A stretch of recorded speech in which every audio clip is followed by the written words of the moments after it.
ಮಾಜಿ ಸಂಸದ ಪ್ರಜ್ವಲ್ ರೇವಣ್ಣ ವಿರುದ್ಧದ ಅತ್ಯಾಚಾರ ಪ್ರಕರಣದಲ್ಲಿ ಇವತ್ತು ತೀರ್ಪು ಬರೋದಿತ್ತು. ಆದರೆ ಕೆಲ ಸ್ಪಷ್ಟೀಕರಣದ ಅಗತ್ಯತೆ ಇದ್ದಿದ್ದರಿಂದಾಗಿ ಆಗಸ್ಟ್ 1ಕ್ಕೆ ತೀರ್ಪನ್ನ ಮುಂದೂಡಿದೆ ನ್ಯಾಯಾಲಯ.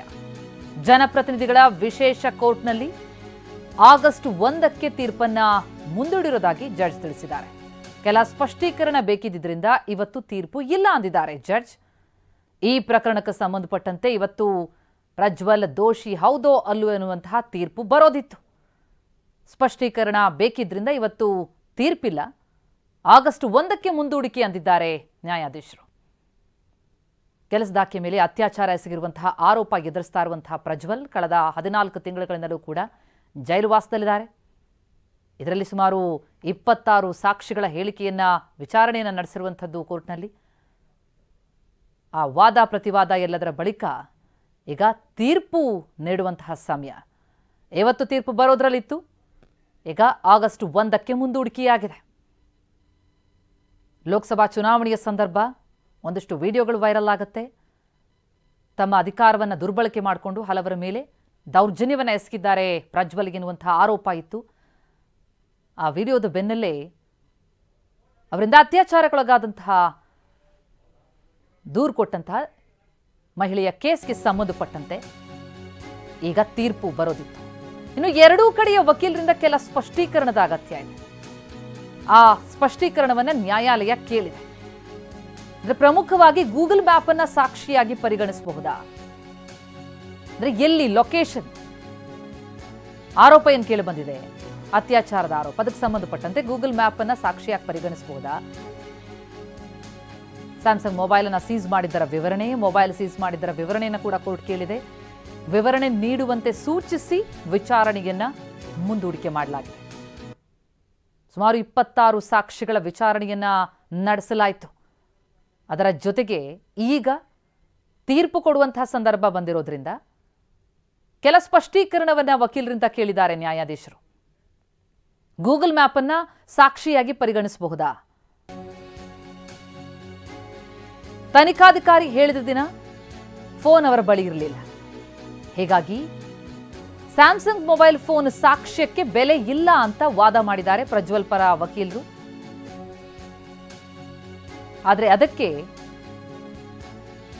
ಆಕ್ಷೇಪವನ್ನ ವ್ಯಕ್ತಪಡಿಸಿದ್ದಾರೆ ಅಶೋಕ್ ನಾಯಕ್. ಮಹಜರ್ನಲ್ಲಿ ಮೊಬೈಲ್ ಪಡೆದಿರುವುದು ಸ್ಪಷ್ಟವಾಗಿದೆ. ಅದಕ್ಕೆ ಕೋರ್ಟ್ ಹೇಳಿತು ಈಗ ವಾದ ಬೇಡ, ಕೇವಲ ಸ್ಪಷ್ಟೀಕರಣ ಬೇಕು ಅಂತ ಸ್ಪಷ್ಟೀಕರಣವನ್ನ ಕೇಳಿದೆ.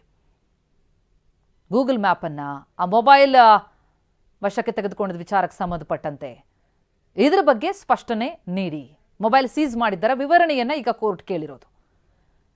ಈ ಬಗ್ಗೆ ಮತ್ತಷ್ಟು ವಾದಗಳಾದವು. ಆದರೆ ಈಗ ವಾದ ಬೇಡ, ಸ್ಪಷ್ಟೀಕರಣ ಕೊಡಿ ಅಂತ ಜಡ್ಜ್ ಕೇಳಿದ್ದಾರೆ. ಎರಡೂ ಕಡೆಯ ವಕೀಲರಿಂದ ಈ ಸ್ಪಷ್ಟೀಕರಣವನ್ನ ನ್ಯಾಯಾಲಯ ಕೇಳಿರೋದು.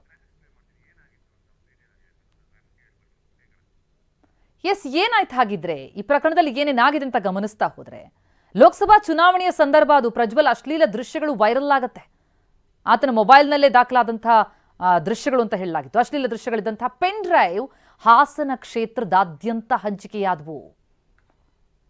ಹೊಳೆನರಸೀಪುರದ ಮಹಿಳೆಯೊಬ್ಬರು ಆ ಸಂದರ್ಭದಲ್ಲಿ ಈ ಬಗ್ಗೆ ದೂರನ್ನ ಕೊಡ್ತಾರೆ, ತಮ್ಮೇಲೆ ದೌರ್ಜನ್ಯ ಆಗಿದೆ ಅಂತ. ಮೇ 31ರಂದು ವಿದೇಶಕ್ಕೆ ಹೋದಂತಹ ಪ್ರಜ್ವಲ್ ಮರಳಿ ಬರ್ತಾ ಇದ್ದಂತೆ ಅರೆಸ್ಟ್ ಆಗ್ತಾರೆ. ವಿಡಿಯೋದಲ್ಲಿದ್ದಂತಹ ಕೆಆರ್ ನಗರದ ಮನೆ ಕೆಲಸದ ಮಹಿಳೆ ಕೂಡ ದೂರನ್ನ ಕೊಡ್ತಾರೆ. ಈ ವೈರಲ್ ಏನಾಗಿತ್ತು ವಿಡಿಯೋಗಳು, ಅದರಲ್ಲಿ ಆ ಮಹಿಳೆಯ ವಿಡಿಯೋಗಳಿದ್ದಂತಹ ಸಂದರ್ಭದಲ್ಲಿ ಆಕೆ ದೂರನ್ನ ಕೊಡ್ತಾರೆ. ಆಗ ಪ್ರಜ್ವಲ್ ವಿರುದ್ಧ ಅತ್ಯಾಚಾರದ ಪ್ರಕರಣ ದಾಖಲಾಗುತ್ತೆ. ಅದೇ ಈ ಕೆಆರ್ ನಗರ ಮಹಿಳೆ ಕೇಸ್. ತನಿಖೆ ನಡೆಸಿ ಆರೋಪ ಪಟ್ಟಿಯನ್ನ ಎಸ್ಐಟಿ ಅಧಿಕಾರಿಗಳ ತಂಡ ಸಲ್ಲಿಸುತ್ತೆ. ಡಿಸೆಂಬರ್ 30ಕ್ಕೆ ಜನಪ್ರತಿನಿಧಿಗಳ ವಿಶೇಷ ಕೋರ್ಟ್ಗೆ ಈ ಕೇಸ್ ವರ್ಗಾವಣೆಯಾದದ್ದು. ಅಲ್ಲಿಂದ ಜನಪ್ರತಿನಿಧಿಗಳ ವಿಶೇಷ ನ್ಯಾಯಾಲಯದಲ್ಲಿ ಸುಮಾರು 26 ಸಾಕ್ಷಿಗಳ ವಿಚಾರಣೆಯನ್ನು ನಡೆಸಿ ವಾದ ಪ್ರತಿವಾದವನ್ನು ಆಲಿಸಿ ಈಗ ತೀರ್ಪಿನ ಸಂದರ್ಭ ಕೆಲ ಸ್ಪಷ್ಟೀಕರಣದ ಅಗತ್ಯ ಇದೆ ಅಂತ ಜಡ್ಜ್ ಹೇಳಿದ ಹಿನ್ನೆಲೆಯಲ್ಲಿ ಈಗ ಆಗಸ್ಟ್ 1ಕ್ಕೆ ತೀರ್ಪು ಮುಂದೂಡಿಕೆಯಾಗಿದೆ. ಕೆಆರ್ ನಗರ ಮಹಿಳೆ ಪ್ರಕರಣದಲ್ಲಿ ಅತ್ಯಾಚಾರದ ಆರೋಪ ಎದುರಿಸ್ತಾ ಇರುವಂತಹ ಪ್ರಜ್ವಲ್ ದೋಷಿನಾ ಅಲ್ವಾ ಅನ್ನೋದು ತೀರ್ಪು ಈಗ ಆಗಸ್ಟ್ 1ಕ್ಕೆ ಹೊರಬೀಳುತ್ತೆ. ಈ ಬಗ್ಗೆ ಇನ್ನಷ್ಟು ಡೀಟೇಲ್ಸ್ ಕೊಡ್ತಾ ಹೋಗ್ತಾರೆ ನಮ್ಮ ಪ್ರತಿನಿಧಿ ರಮೇಶ್ ಈಗ ಸಂಪರ್ಕದಲ್ಲಿದ್ದಾರೆ. ರಮೇಶ್, ಪ್ರಜ್ವಲ್ ರೇವಣ್ಣ ವಿರುದ್ಧದ ಈ ಅತ್ಯಾಚಾರ ಪ್ರಕರಣ ಈಗ ತೀರ್ಪು ಬರುವಂತಹ ಒಂದು ಸಂದರ್ಭ, ಏನಾಯ್ತು ಇವತ್ತು, ಏನೇನು ಸ್ಪಷ್ಟೀಕರಣವನ್ನ ಕೋರ್ಟ್ ಕೇಳಿರುವಂತದ್ದು ಅಂತ? ಪ್ರತಿಮಾ, ಇವತ್ತು ಏನು ತೀರ್ಪನ್ನ ಕೊಡ್ಬೇಕಿತ್ತು, ಆದ್ರೆ ಕೋರ್ಟ್ಗೆ ಕೆಲವೊಂದು ತೀರ್ಪನ್ನು ಬರ್ಸಂತ ಸಂದರ್ಭದಲ್ಲಿ ಕೋರ್ಟ್ಗೆ ಕೆಲವೊಂದು ಸಂದೇಹಗಳು ಬಂದಿತ್ತು. ಈಗ ಆ ಸಂದೇಹಕ್ಕೆ ಸಂಬಂಧಪಟ್ಟಂತೆ ಎರಡು ಕಡೆ ವಕೀಲರಿಂದ ಸ್ಪಷ್ಟೀಕರಣ ಕೇಳಬೇಕು ಅಂತೇಳಿ ಕೋರ್ಟ್ ತೀರ್ಮಾನ ಮಾಡಿ ಇವತ್ತು ಸ್ಪಷ್ಟೀಕರಣ ಕೇಳಿದೆ. ಎರಡು ವಿಚಾರಗಳ ಬಗ್ಗೆ ಸ್ಪಷ್ಟೀಕರಣ ಕೇಳಿದೆ. ಒಂದು, ಗೂಗಲ್ ಮ್ಯಾಪ್ ಅನ್ನ ಎರಡು ಕಡೆ ವಕೀಲರು ಮಾರ್ಕ್ ಮಾಡ್ತಿದ್ರು. ಅಂದ್ರೆ ಈ ಲೊಕೇಶನ್ ಅಂದ್ರೆ ಹೊಳೆ ನರಸೀಪುರದ ಒಂದು ಫಾರ್ಮ್ ಹೌಸ್ ನಲ್ಲಿ ಅತ್ಯಾಚಾರ ನಡೆದಿತ್ತು ಅಂತ ಆರೋಪ ಇತ್ತು.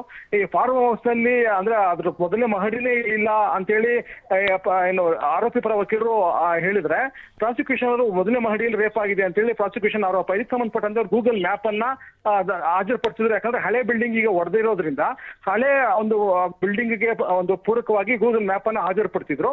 ಆದ್ರೆ ಆ ಗೂಗಲ್ ಮ್ಯಾಪ್ ಅನ್ನ ನಾವು ಸ್ವೀಕರಿಸಬಹುದಾ ಬೇಡವಾ ಅನ್ನೋದ್ರ ಬಗ್ಗೆ ಕೋರ್ಟ್ಗೆ ಪ್ರಶ್ನೆ ಇದೆ. ಅದೇ ರೀತಿ ಡಿಫೆನ್ಸ್ ಅಡ್ವೊಕೇಟ್ ಅಂದ್ರೆ ಪ್ರಜ್ವಲ್ ರೇವಣ್ಣ ಪರ ವಕೀಲರು ಕೂಡ ಆ ಸಂದರ್ಭದಲ್ಲಿ ಮಹಿಳೆ ಅಲ್ಲಿರ್ಲಿಲ್ಲ, KR ನಗರದಲ್ಲಿ ಇದ್ರು ಅನ್ನೋದಕ್ಕೆ ಸಂಬಂಧಪಟ್ಟಂತೆ ಅವರು ಕೂಡ ಗೂಗಲ್ ಮ್ಯಾಪ್ ಅನ್ನ ಹಾಜರುಪಡಿಸಿದ್ದಾರೆ. ಇದನ್ನ ನಾವು ರೆಕಾರ್ಡ್ ಮಾಡಬಹುದು, ಅಂದ್ರೆ ಎವಿಡೆನ್ಸ್ ಆಗಿ ಪರಿಗಣಿಸಬಹುದಾ ಅನ್ನೋದನ್ನ ಕೋರ್ಟ್ ಪ್ರಶ್ನೆ ಮಾಡ್ತಾ ಇದೆ. ಅದೇ ರೀತಿ ಇನ್ನೊಂದೇನಂದ್ರೆ, ಸ್ಯಾಮ್ಸಂಗ್ J4 ಮೊಬೈಲ್ ಏನ್ ಸೀಸ್ ಮಾಡಿದ್ರು ಡ್ರೈವರ್ ಕಾರ್ತಿಕ್ ಇಂದ, ಈ ತನಿಖೆ ಸಂದರ್ಭದಲ್ಲಿ ಆ ಮೊಬೈಲ್ ಎಲ್ಲಿತ್ತು ಅನ್ನೋದ್ರ ಬಗ್ಗೆ ಸ್ವಲ್ಪ ಗೊಂದಲ ಇದ್ದಿದ್ರಿಂದ ಆ ಬಗ್ಗೆ ಕೂಡ ಕೋರ್ಟ್ ಸ್ಪಷ್ಟೀಕರಣ ಕೇಳಿದೆ. ಈಗ ಎರಡು ಕಡೆ ವಕೀಲರು ಅದಕ್ಕೆ ಸ್ಪಷ್ಟೀಕರಣ ಕೊಡ್ತಾ ಇದ್ದಾರೆ.